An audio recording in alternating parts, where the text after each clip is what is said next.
Hey lovely people, it's Kalechi and I'm coming to you all on this lovely Sunday. Coming off of one of the best weeks that I've had in quite a while. And it's just because I felt like it was a week filled with so much evidence, tangible evidence that, you know, God was now moving on the words that he gave me, a long time ago, words that he had given me and he had spoken to me. I was now starting to see things move last week, and it left me with so much joy. And so that is going to lead into my word for this week, and it's going to come from a verse in Psalms. It's going to come from verse 6 of Psalms 126. I'm going to read that for you all, and then I'm going to go ahead and share the word. Okay, so I'm going to read now. So I'm reading from the Passion's translation, and it says, "They may weep as they go out carrying their seed to sow, but they will return with joyful laughter and shouting with gladness as they bring back armloads of blessing and a harvest overflowing." And when I read that, it just only confirmed. I read this last week and it just confirmed what I was experiencing last week, because I just kept thinking, like, I had just come from a place of sowing where I really did not have a lot to sow, honestly, where I had to sow in perseverance, I had to sow in obedience, a lot of obedience, sow faith, I had to sow prayer, I had to sow time, but then just feeling like, here I am sacrificing all of this, but I'm really not seeing much in return, and, questioning that. So when I read this verse, just this idea of reaping in kind and returning with joy, with my arms full of a harvest of that which I sowed, just, it was just amazing. It was so amazing. And so I share this with you all so that you can take what is applicable to you and look at your, give a long, hard look at where you are. Ask yourself some questions. What are you sowing in? Are you sowing in disobedience? Are you sowing seeds of self-effort? Are you sowing seeds of dishonesty?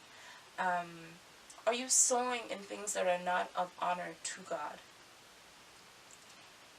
And think of this concept of whatever you sow, you will reap. It is a given. And if you are in this category, then it is not too late.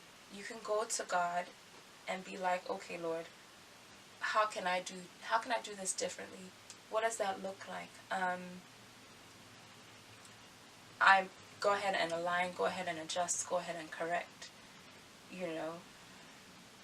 But if you are on the other end, if you find that you are one who has been sowing in response to God, you have been sowing in prayer, praying for that one person or that group of people that you really don't want to pray for, or you've been sowing in obedience to everything that God has said to you, especially when it's not something that you really want to do. I've been there. There are so many times he has said do this, and I'm just like, is there a way around this? Can you find a way to do this that does not involve me actually doing this really uncomfortable thing? Have you been one who has sown in your time and in your money, and you've sown words of encouragement when you have been at places where you needed encouragement? And oftentimes it's been in moments where you've just felt like you had nothing to give, and it was so stretching and so tight for you that you sometimes found yourself crying. If you are in this category of people, then take this word and take it to heart and know that it is a promise, and it is a promise to you, and it is one that is near and it is here. It is an unfailing promise that you are going to absolutely reap in joy. It says an armload of a harvest. Like that is just amazing to me. At base level, just the natural law of sowing and reaping should get you excited. But then how much more God's word. We know that nothing he says returns to him void, right? And we know that this is a promise that he has made. This promise here in Psalms 126 verse 6 says that you are going to reap in kind, and he never fails on anything that he attaches his name to. He's just not capable of it, right? So take this to heart, and just also remember Galatians 6:9 also says that we should not be weary in doing good, because at the right time, in due season, we will reap the reward. We will reap the harvest. And just if everything that he's been showing to me recently is any indication, then I think that we have finally stepped into due time.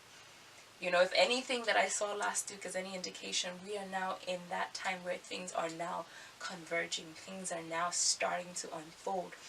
It is time. This is the time for things to now start to show up.